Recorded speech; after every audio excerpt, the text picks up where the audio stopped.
Apa kabar pemirsa? EduNews kembali hadir menemani Anda. Berita seputar dunia pendidikan, teknologi, dan budaya akan kami sajikan dalam 30 menit ke depan. Program berita ini juga dapat disaksikan melalui live streaming di tvku.tv/live. Bersama saya Messi Sasha, kita awali berita pertama.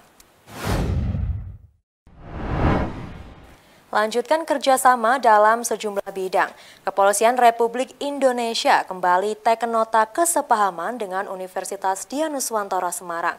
Dengan nota kerjasama yang baru ini diharapkan kerjasama Udinus dan Polri akan semakin kuat dan saling menguntungkan.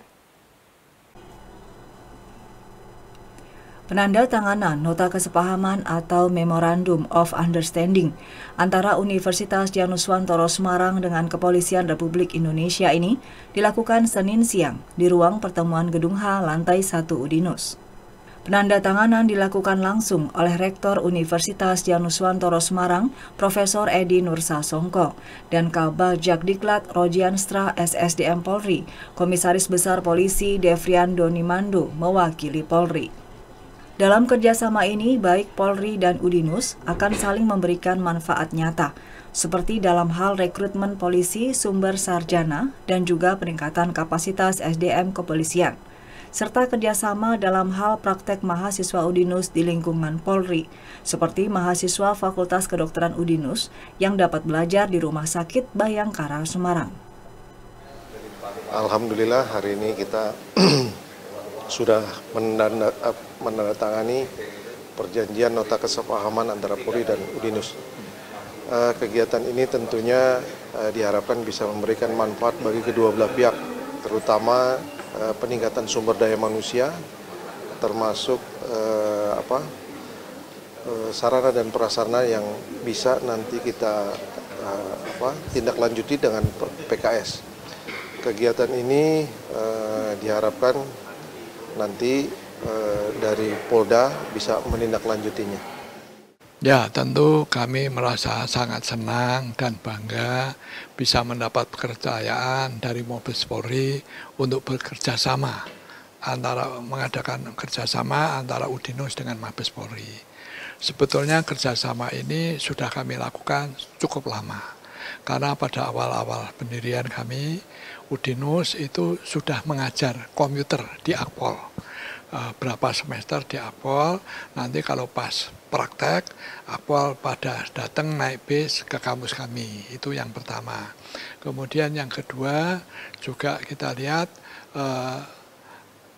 saben tahun ada tes Akpol, itu komputernya pakai CAT, komputer asisten teknis, dilaksanakan di Udinus. Jadi masyarakat yang mau daftar ke Akpol, dites komputer dulu di Udinus. Itu sudah berlangsung bertahun-tahun kira-kira gitu.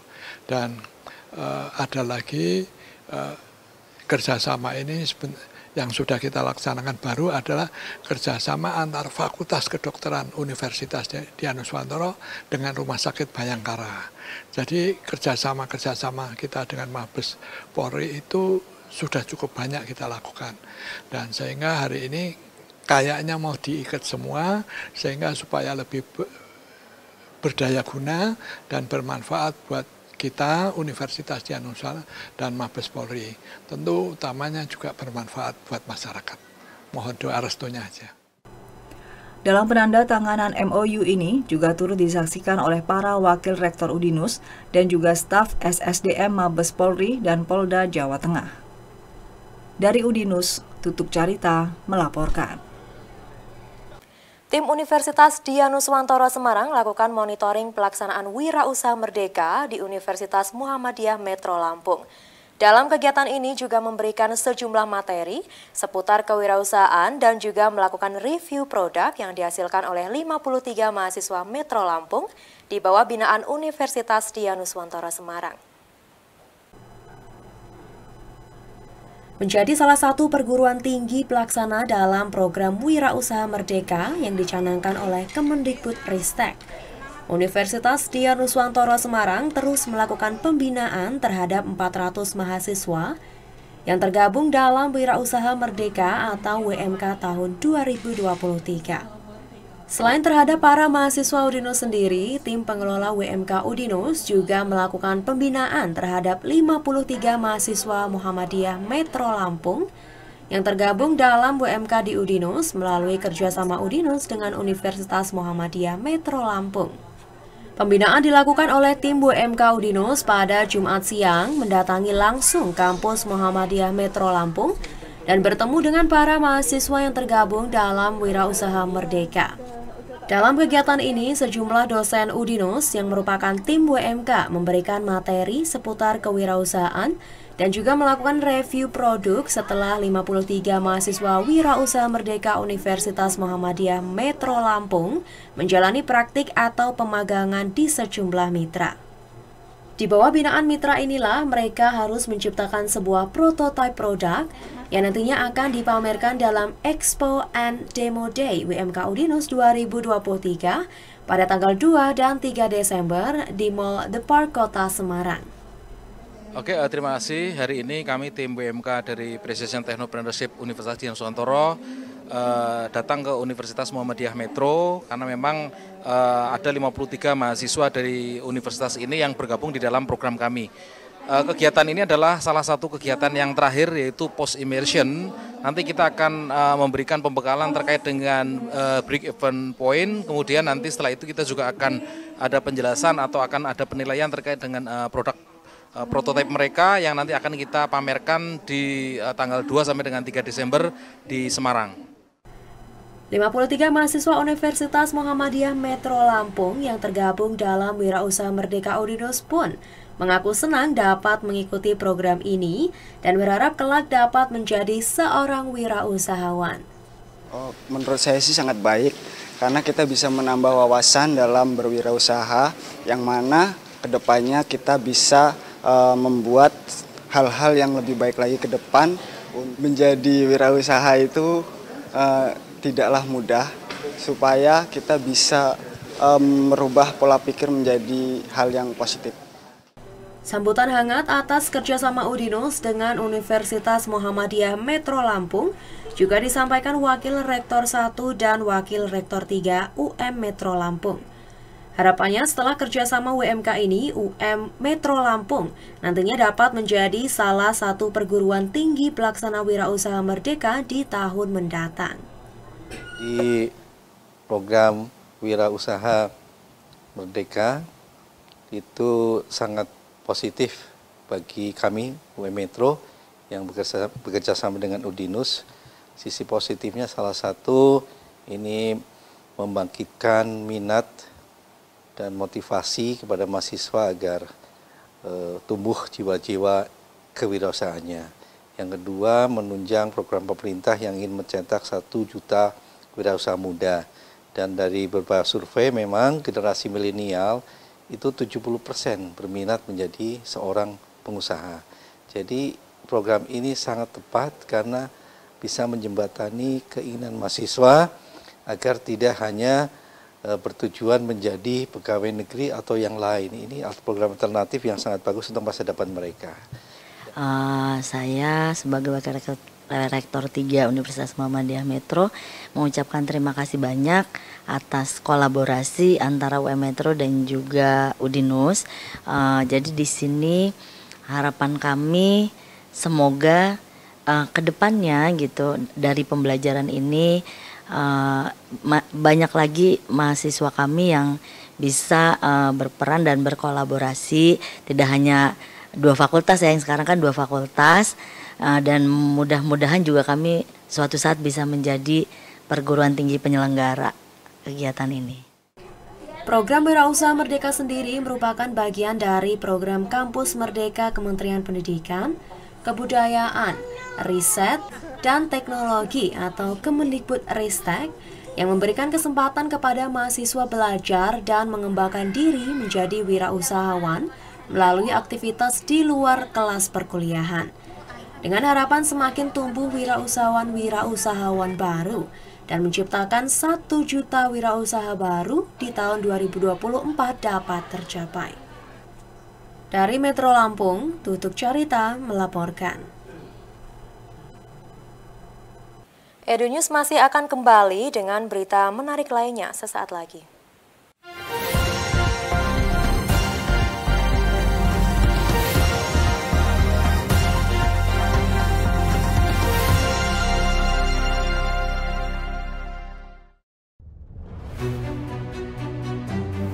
Jadi rumah BUMN Gunung Kidul ini dibangun untuk mendampingi UMKM agar lebih dikenal di banyak kalangan masyarakat. Salah satu dari 4 prioritas programnya adalah ekspor. Kemudian kami dapat tawaran dari PLN untuk mengikuti pameran di Pasar Senggol Turki. Untuk PLN kami menyampaikan yang pertama terima kasih atas kesempatannya selama ini. Jadi selama 2 tahun ini kami diajak untuk ikut pameran G20, kemudian kami diajak untuk kemarin pameran di Turki. Kami berharap rumah BUMN Gunung Kidul binaan PT PLN Persero dapat menjadi wadah bagi UMKM di Yogyakarta dan sekitarnya. Rumah BUMN Gunung Kidul dari Yogyakarta untuk dunia.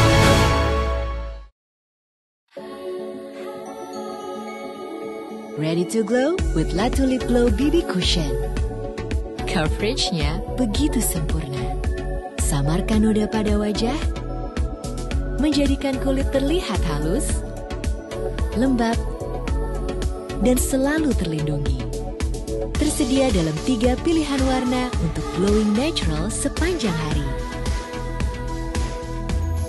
La Tulip Glow Series. Wong lulus sekolah malah domblang-domblong, pengen langsung kerja. Mbok kuliah neng dinus-dinus apa kae sing kampusnya biru, nggone Mbak Yumu kuliah karo kanca-kancane kae lho. Itu UDINUS, Universitas Dian Nuswantoro, salah satu pelopor kampus teknologi dan komputer di Indonesia. Nah, contohnya Mbak Yumu karo koncone. Mbak Yumu lulus kuliah langsung kerja, koncone lulus kuliah buka usaha. Kan iso membuka lapangan pekerjaan. Universitas Dian Nuswantoro, perguruan tinggi terakreditasi unggul dengan 5 fakultas unggulan, program pasca sarjana, dan program doktor. Kampusnya adem, apik kaya mall. Mahasiswane ya akeh sing berprestasi nasional sampai internasional. UDINUS berada di pusat kota Semarang dengan akses mudah, lengkap dengan fasilitas laboratorium, sport center, poliklinik, suasana kampus yang edukatif dan kolaboratif. Jolali, yuk daftar UDINUS Polke, Universitas Dian Nuswantoro, jempol dan oke.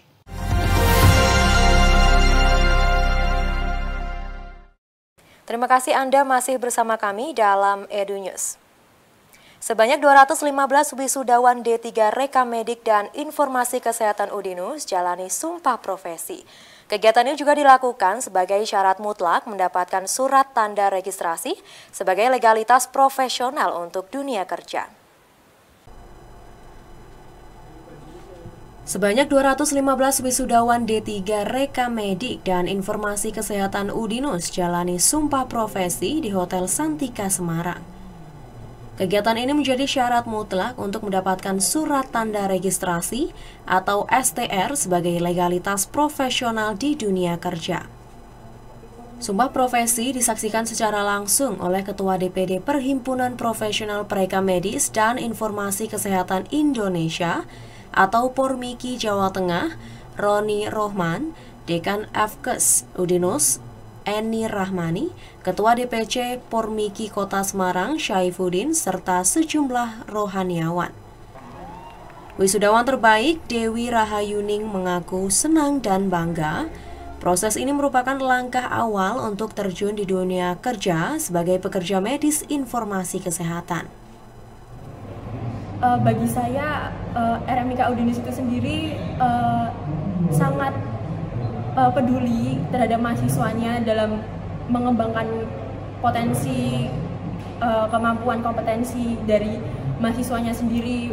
Dari pihak prodi apabila ada kompetisi pasti selalu mencoba mengajak mahasiswa dan memberikan bimbingan sehingga mahasiswa itu tidak belajar sendiri tapi juga bersama-sama dengan dosen.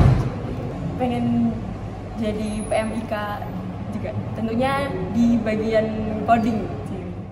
Rekam medis itu termasuk tenaga kesehatan yang wajib diangkat sumpahnya karena mereka ada kewajiban ya untuk menjaga kerahasiaan informasi medis. Jadi mereka tidak boleh menyebarluaskan kepada pihak-pihak yang tidak berkepentingan atau berwenang, sehingga itu harus diangkat sumpah. Kemudian dengan perkembangan yang terakhir bahwa itu menjadi harus membuat STR maupun surat izin praktek itu, prosesi sumpah ini menjadi sesuatu yang wajib dan harus terdokumentasi karena mereka nanti kalau mau mengurus surat tanda registrasi itu dan mengurus FIP itu harus mencantumkan bukti prosesi sumpah.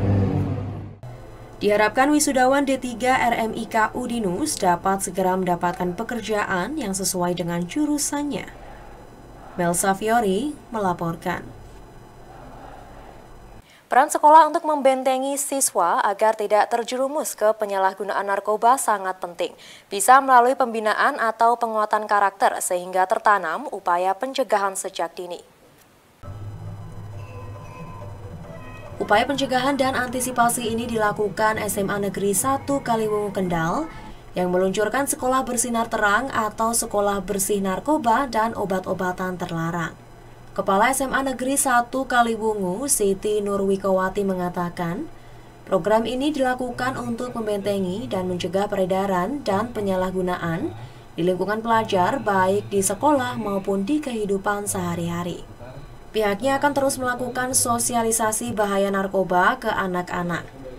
Tidak hanya itu, dalam pembelajaran juga disisipi pesan bahaya narkoba sehingga tertanam di benak siswa. Dikatakan pula ada juga aksi nyata siswa mulai pembuatan poster dan pemasangan poster baik di sekolah maupun di lingkungan sekitar sekolah. Sosialisasi terhadap siswa ini kita lakukan terus-menerus. Kemudian juga kita masukkan ke dalam pembelajaran, diselipkan, ya disisipkan. Jadi di RPP guru-guru itu ada yang menyinggung tentang narkotika, mengajarkan siswa tentang itu. Kemudian juga ada aksi-aksi lain, diantaranya kita juga masang poster-poster. Kemudian apalagi ya, kita bekerja sama dengan BNN. Peluncuran sekolah bersinar terang dilaksanakan bersamaan dengan sekolah sehat dan juga perayaan HUT SMA Negeri 1 Kaliwungu. Sementara Kepala BNN Kabupaten Kendal, Ana Setiawati mengatakan, di Kendal sudah terbentuk 11 sekolah. Dengan ditambah SMA Negeri 1 Kaliwungu ini, sekarang yang menjadi sekolah bersinar menjadi 12. Ini program yang sangat efektif karena kita mengamankan lingkungan pendidikan. Anak-anaknya kita berikan bekal untuk bisa imun, berani dengan tegas menolak narkoba, bisa mengontrol emosi, dan berani melaporkan diri. Di Kendal ini sudah ada 12 ya? Kali ini yang ke-12. 12 ya? Iya, luar biasa sekali. Kami harapkan semua nanti sekolah di Kendal yang ada 34 SMA ini akan menjadi bersinar semuanya. Gelar karya P5 SMA Negeri 1 Kaliwungu sendiri sebagai salah satu roh dari kurikulum Merdeka. Dalam kegiatan ini juga dikukuhkan duta pelajar, baik duta anti narkoba, duta adiwiyata, duta prestasi, dan lainnya. Dari Kendal, tim liputan TVku melaporkan. Edo News masih akan kembali dengan berita menarik lainnya sesaat lagi.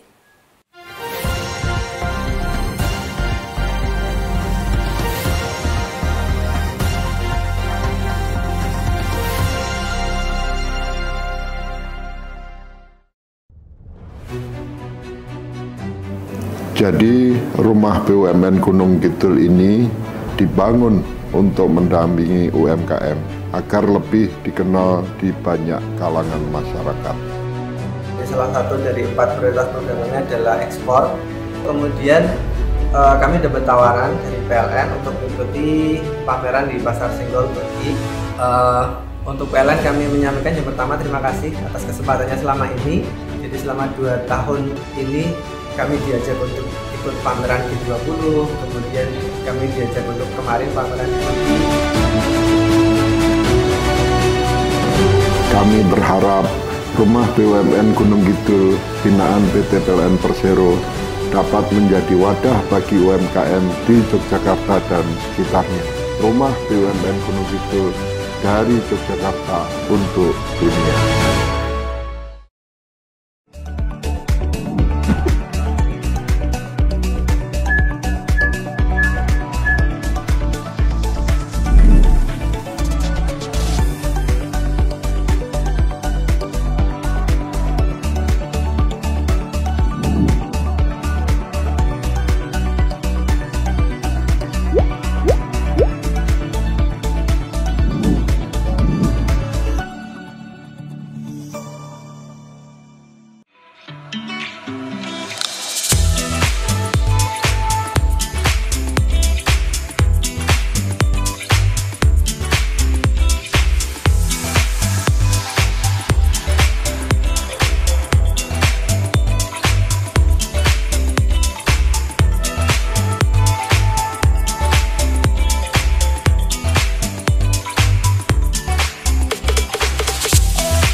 Jadi rumah BUMN Gunung Kidul ini dibangun untuk mendampingi UMKM agar lebih dikenal di banyak kalangan masyarakat. Salah satu dari 4 prioritas programnya adalah ekspor. Kemudian kami dapat tawaran dari PLN untuk mengikuti pameran di Pasar Senggol Turki.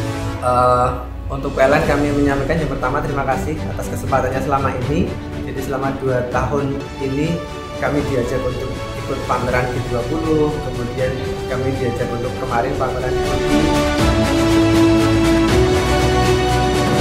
Kami berharap rumah BUMN Gunung Kidul binaan PT PLN Persero dapat menjadi wadah bagi UMKM di Yogyakarta dan sekitarnya.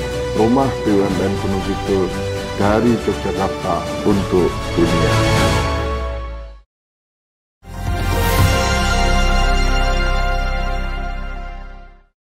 Terima kasih Anda masih bersama kami dalam Edu News. Ratusan siswa SMP Negeri 22 Kota Semarang antusias mengikuti program pelayanan dan edukasi kesehatan terpadu Pelajar Kota Semarang atau Peter Pan. Program ini sebagai upaya mencegah resiko penyakit tidak menular pada remaja. Ratusan siswa SMP Negeri 22 Kota Semarang ini berbaris mengantri untuk mendapatkan bekal sarapan mereka. Pagi itu mereka diwajibkan membawa bekal sarapan sehat yang terdiri dari nasi, lauk pauk, dan buah. Usai mendapatkan bekal sarapan masing-masing, para siswa tersebut dipersilahkan menyantapnya bersama-sama.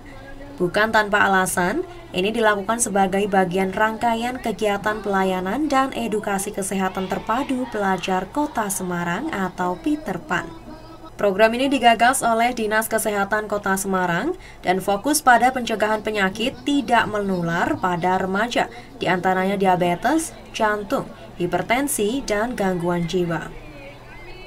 Mindsetnya adik-adik atau pelajar Kota Semarang ini supaya bisa berubah, terutama di dalam pola mindset untuk mencegah penyakit tidak menular. Jadi semuanya nanti akan kita perbaiki dalam edukasi di dalam kelas masing-masing. Karena memang materi yang kita berikan tentunya yang informatif, lebih menarik, bentuknya visual, dan lain sebagainya.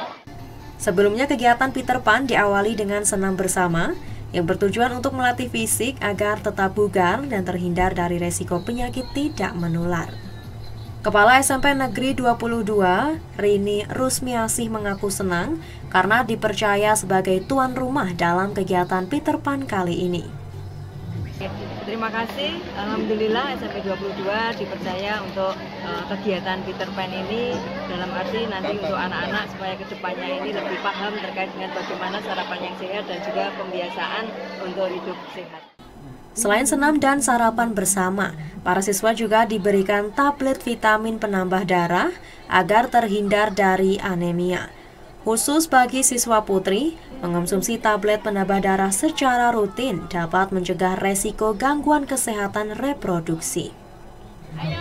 Harapan saya untuk kedepannya ada event seperti ini lagi karena eventnya ini dapat mengedukasi para siswa untuk menjalankan kehidupan yang sehat serta makanan yang sehat.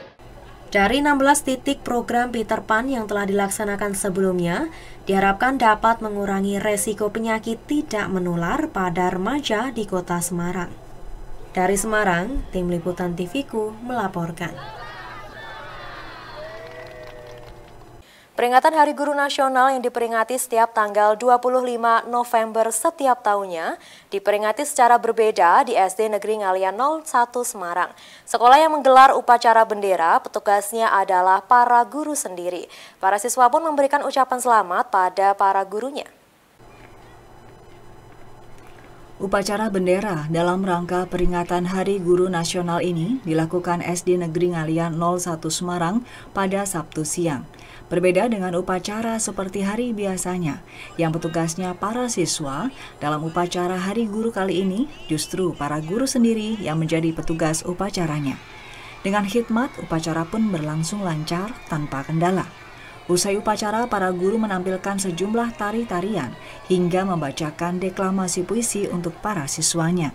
Tidak ketinggalan, sebagai bentuk sayang terhadap gurunya, para siswa pun memberikan bunga dan ucapan terima kasih atas dedikasinya selama ini mengajar dan mendidik mereka. Terima kasih untuk pagi hari ini, kami SD Negeri Ngalian 1 mengadakan kegiatan peringatan Hari Guru Nasional. Kemasan kami pada kesempatan yang luar biasa ini memberikan motivasi kepada warga sekolah, terutama Bapak Ibu Guru. Bapak Ibu Guru juga harus menjadi pelopor pada anak-anak sehingga kami siapkan untuk upacara dengan petugasnya semuanya dari Bapak Ibu Guru. Selain itu, kami juga memberikan reward pada Bapak Ibu Guru yang punya prestasi untuk kemajuan SD Ngalian 1 ini. Ya, tadi sudah memberi ucapannya, Ibu-ibu. Harapannya bisa lebih semangat lagi dalam mengajar, walaupun sudah bisa jadi guru yang lebih baik lagi dan lain sebagainya. Semoga sehat selalu dan semoga bermanfaat hadiahnya ya, Bu. Hari Guru Nasional sendiri diperingati setiap tanggal 25 November setiap tahunnya. Dan di momen tersebut banyak kegiatan dilakukan masyarakat untuk memberikan dukungan bagi para guru. Dari Semarang, Tutuk Carita melaporkan. Demikian EduNews edisi kali ini. Saya Meisa Sasha dan kru yang bertugas undur diri. Terima kasih atas kebersamaan Anda. Sampai jumpa.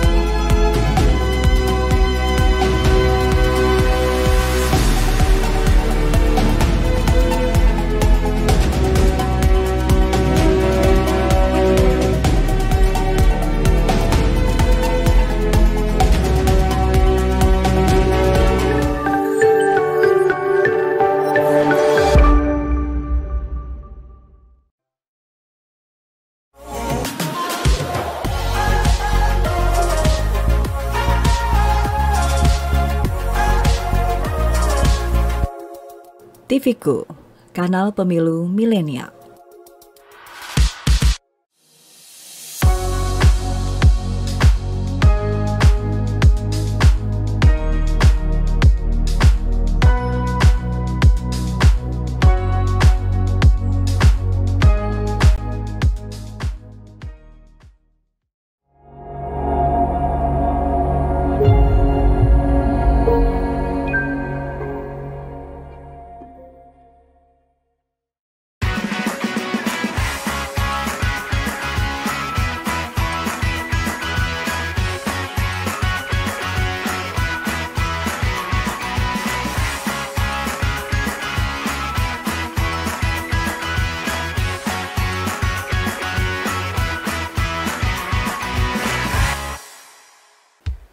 Salam sehat teman-teman mahasiswa. Perkenalkan, saya Firmansyah, Kolek Pradana PH, SKM MKM.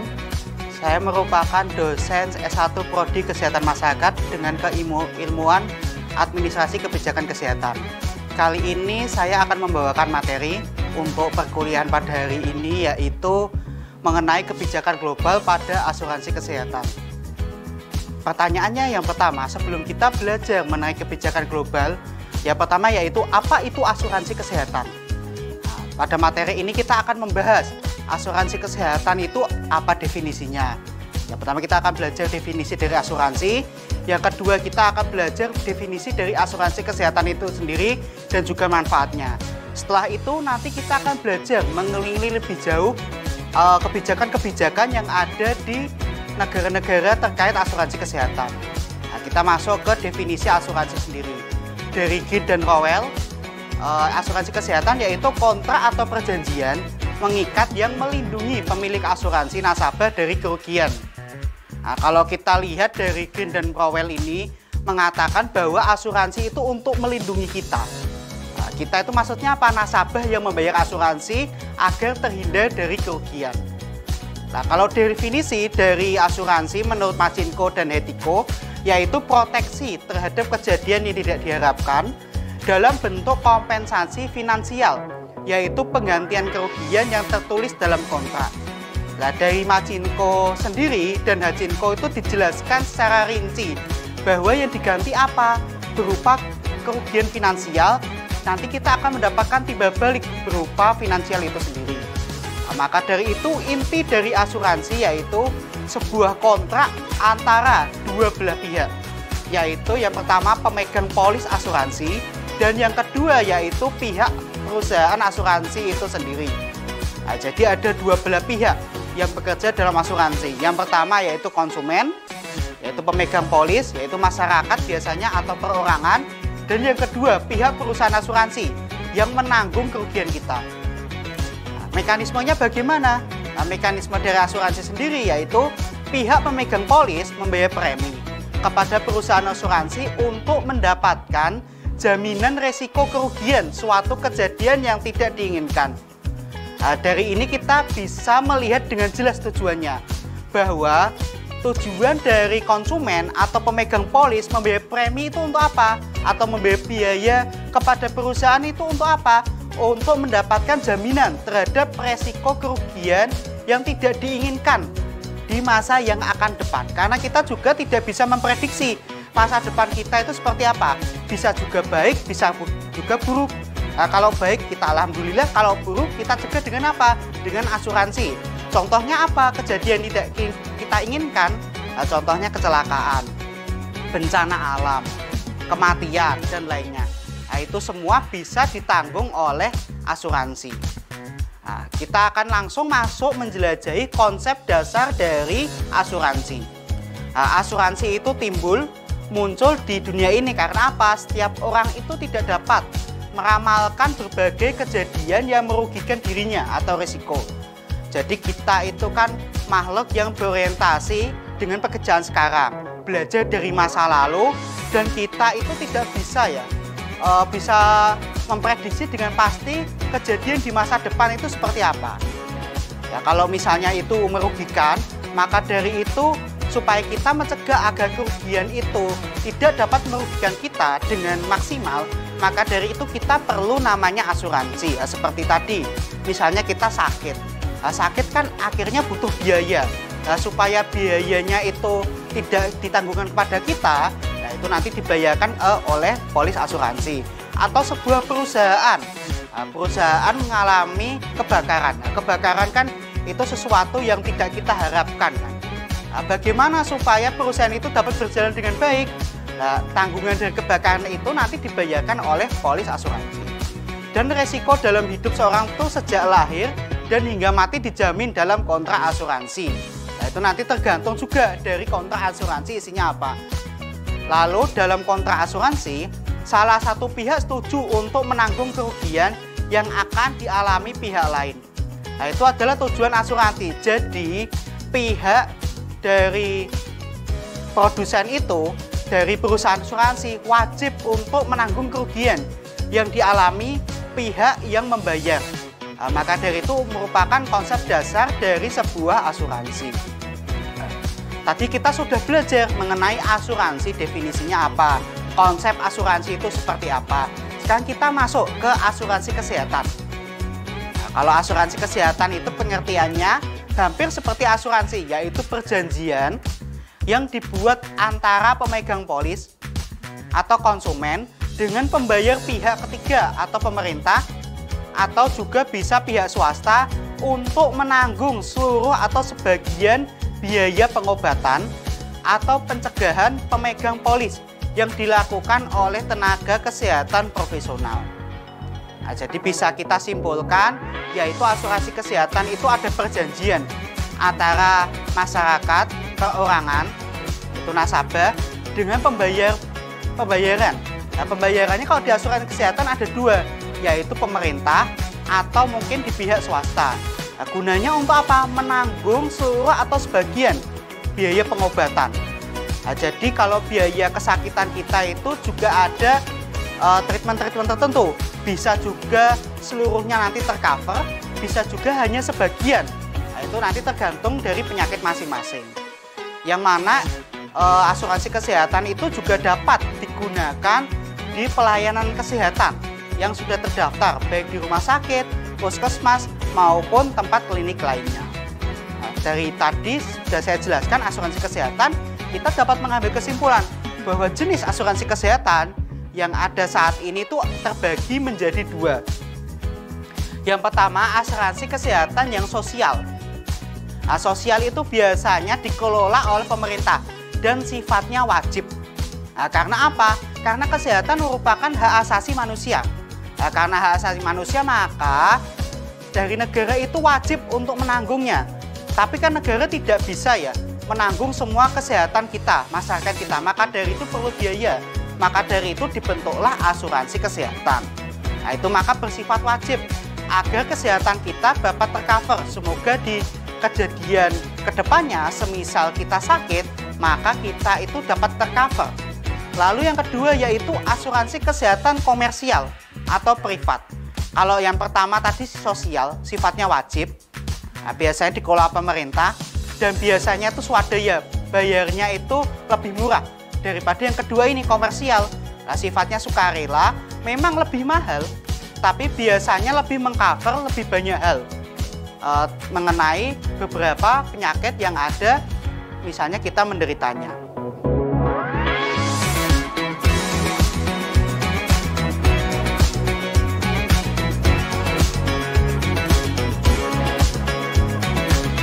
Bapak Sukamto, seorang pedagang kaki lima. Setiap kali pulang dari berjualan, merasakan lutut dan pinggang beliau terasa sakit dan linu.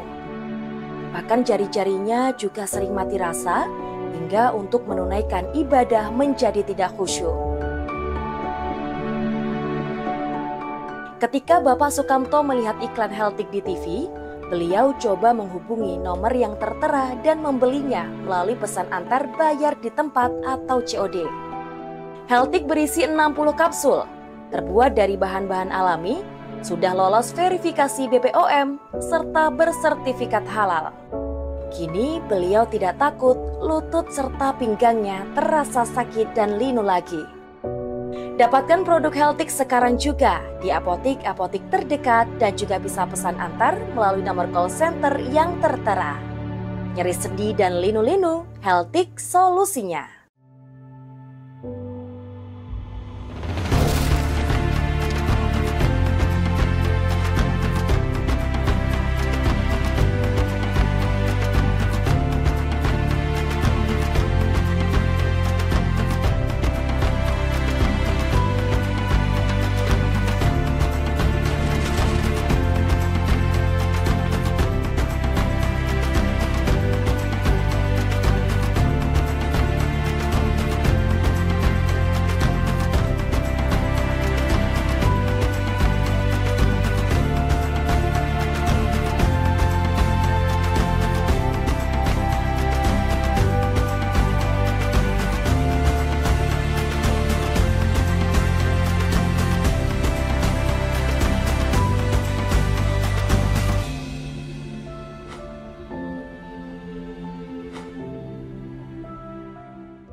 Jadi rumah BUMN Gunung Kidul ini dibangun untuk mendampingi UMKM agar lebih dikenal di banyak kalangan masyarakat.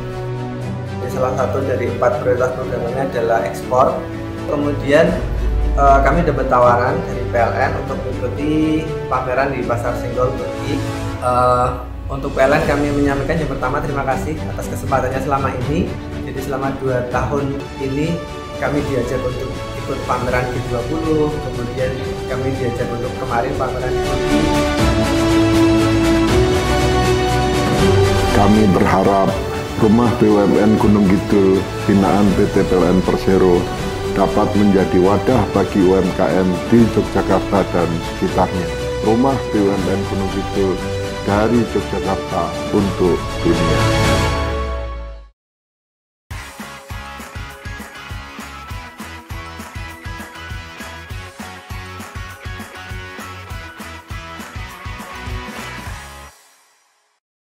Nah, tadi setelah kita belajar apa itu asuransi, definisi dan lainnya, konsepnya, lalu kita juga sudah tahu asuransi kesehatan itu seperti apa.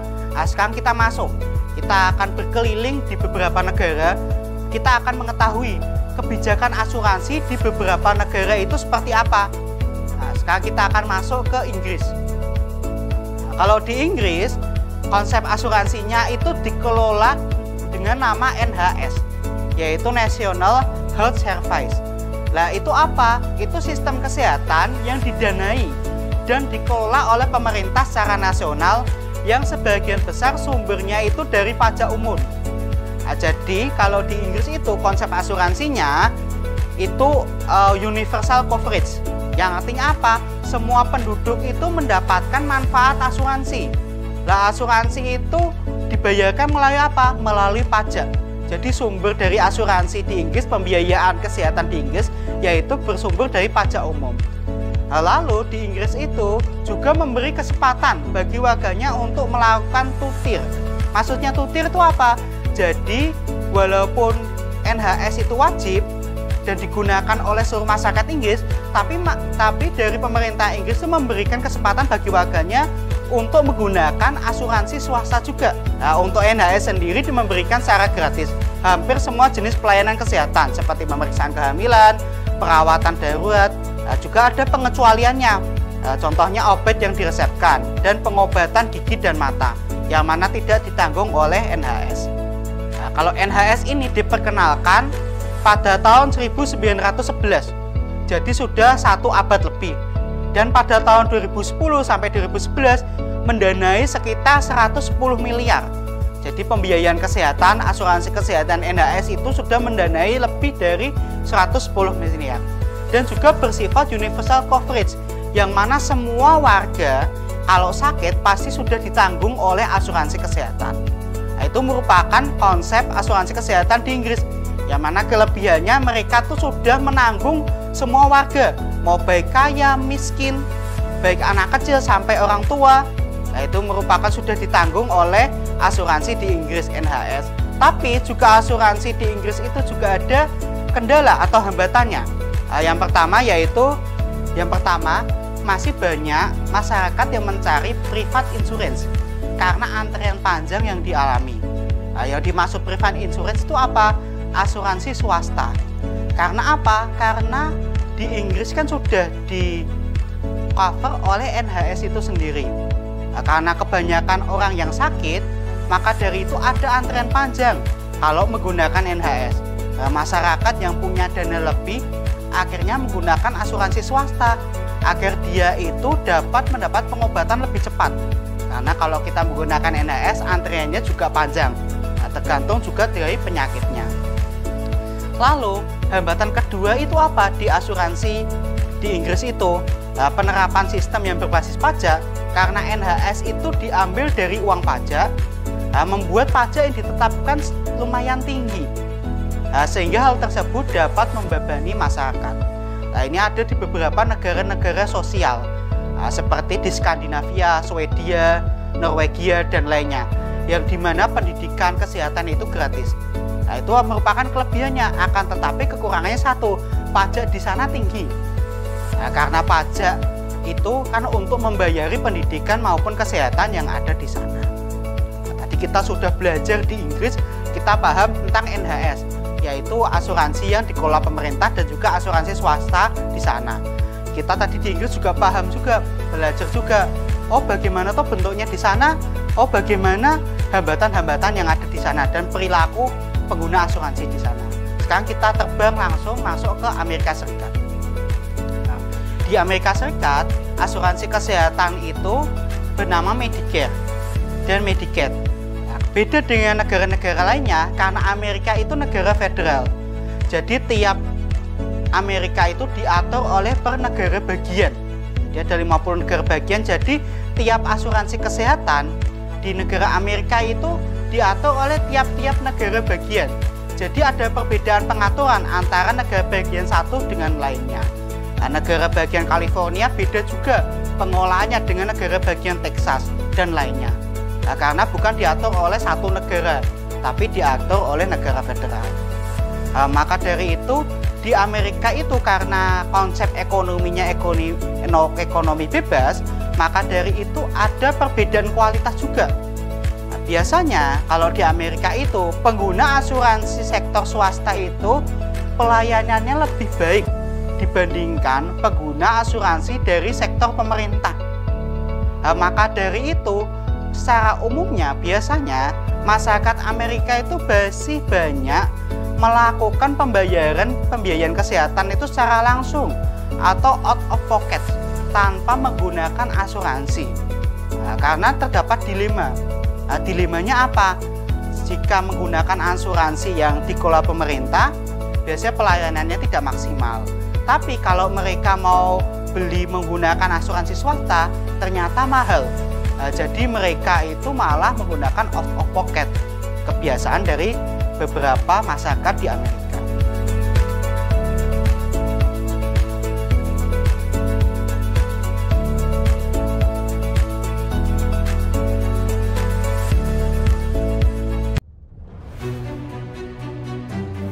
Jadi rumah BUMN Gunung Kidul ini dibangun untuk mendampingi UMKM agar lebih dikenal di banyak kalangan masyarakat.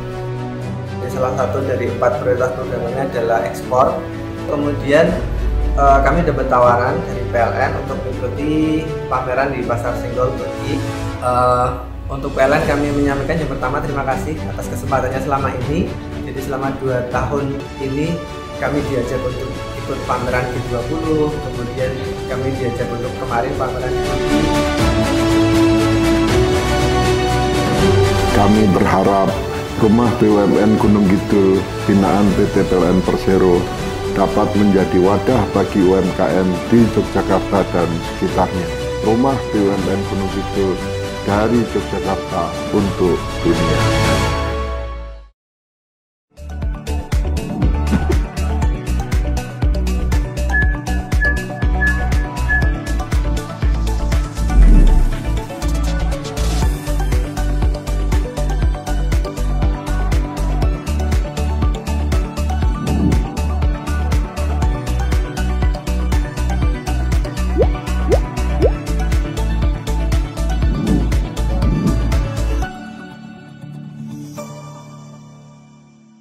Guys, mau tahu kenapa aku daftar Udinus? Yang pertama, karena Udinus sudah terakreditasi unggul. Lokasinya ada di tengah kota Semarang.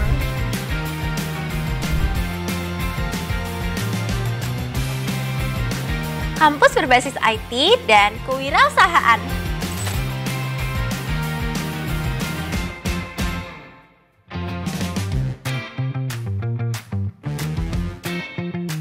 Punya stasiun televisi sendiri loh.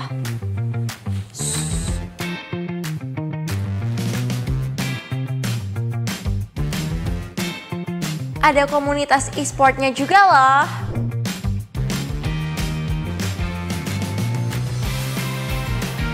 Kampus bebas narkoba. Banyak kesempatan buat dapetin beasiswa. Fasilitasnya lengkap banget. prestasi segudang, baik akademik maupun non-akademik.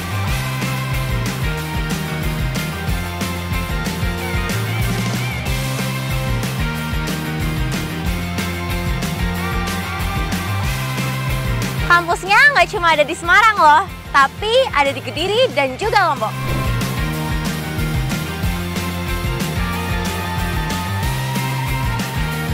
Udinus for a better future.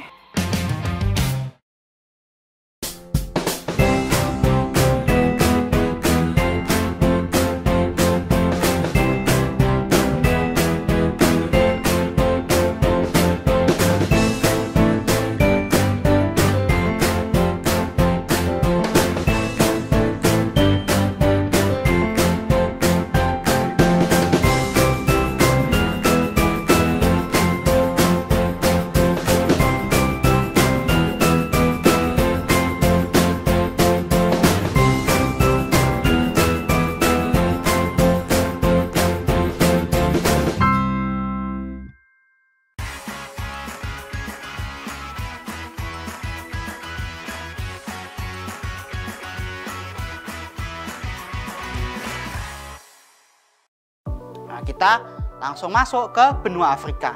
Nah, ini saya menggeneralisir karena di beberapa negara Afrika ternyata konsep asuransi kesehatan itu masih terus berkembang. Nah, kalau kita tahu masih terus berkembang, berarti asuransi kesehatan di Afrika itu belum sepenuhnya terwujud. Nah, jadi belum semua negara, hampir semua negara itu belum menerapkan asuransi kesehatan yang universal coverage, yang dapat mengcover seluruh masyarakatnya. Nah, karena apa? Yang pertama, kurangnya infrastruktur kesehatan yang memadai. Nah, jadi di Afrika itu masih banyak infrastruktur kesehatan yang belum memadai. Jadi kesehatan itu belum bisa diberikan secara prima. Nah, itu merupakan salah satu dari pentingnya pelayanan kesehatan di bidang kesehatan masyarakat. Lalu ada ketidakstabilan politik dan ekonomi. Nah, penyebabnya apa? Karena di negara Afrika itu masih terus berkonflik. Nah, contohnya yang baru-baru ini di Sudan. Nah, konflik antara pihak militer dan juga pihak politikus. Nah, itu menyebabkan kalau politik tidak stabil, ekonomi biasanya tidak stabil. Nah, kalau ekonomi tidak stabil, pembiayaan kesehatan kan berdasarkan ekonomi. Nah, kalau ekonomi tidak stabil, maka pembiayaan kesehatan, asuransi kesehatannya tidak bisa berjalan dengan baik. Nah, lalu apalagi kurangnya pemahaman masyarakat tentang manfaat asuransi kesehatan. Nah, karena negara Afrika ini masih beberapa penduduknya itu masih literasi tentang pentingnya asuransi kesehatan itu kurang, atau pentingnya yang menjaga kesehatan juga kurang. Nah, tiga faktor ini yang menyebabkan negara Afrika itu belum sepenuhnya dapat melaksanakan asuransi kesehatan dengan baik. Saya hanya sepil satu yang masih sudah berhasil menggunakan konsep asuransi di benua Afrika, yaitu negara Rwanda. Nah, kalau negara Rwanda ini sudah berhasil meluncurkan asuransi kesehatan nasional pada tahun 2008. Asuransi kesehatan nasional yang di Rwanda ini sudah menawarkan kesehatan dasar seluruh penduduk negara tersebut, mencakup imunisasi, kehamilan, dan juga perawatan UGD. Nah, ini di tahun 2008. Nah, ini masih jauh ya, kalau di Indonesia itu baru diterapkan di tahun 2014.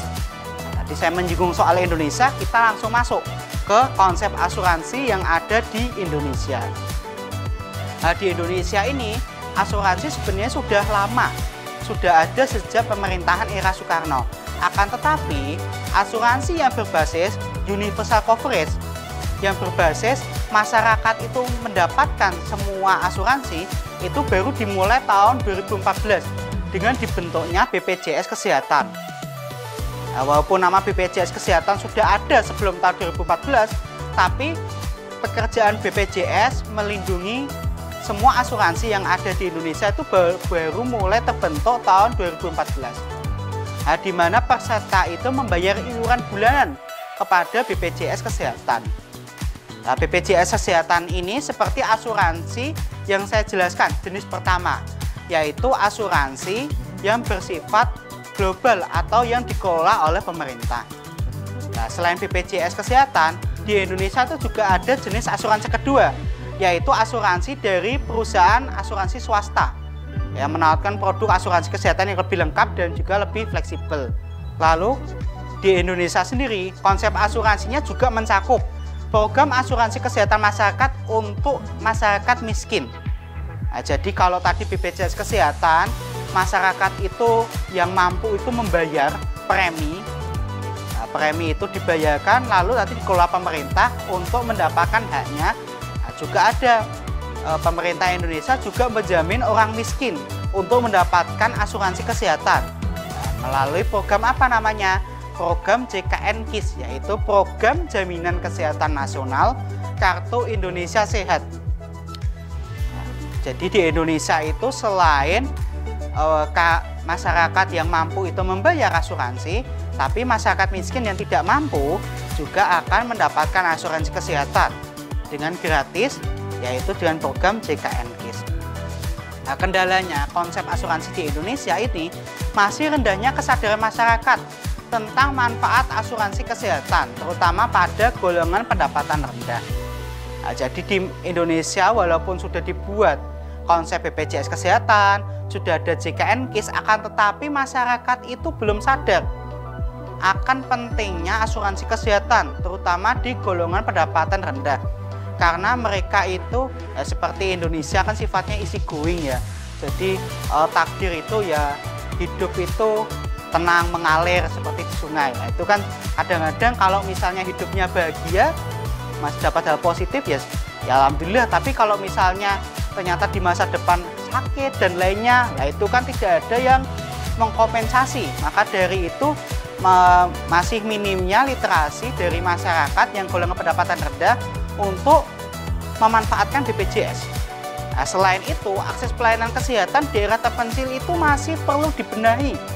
Nah, konsep asuransi di Indonesia. Nah, yang terakhir juga ada persepsi dari masyarakat mengenai tidak pentingnya manfaat dari asuransi kesehatan, atau masih ada persepsi bahwa ternyata itu BPJS kalau kita menggunakannya biasanya di nomor 2-kan atau pelayanan tidak diberikan baik daripada kita out of pocket atau membayar sendiri.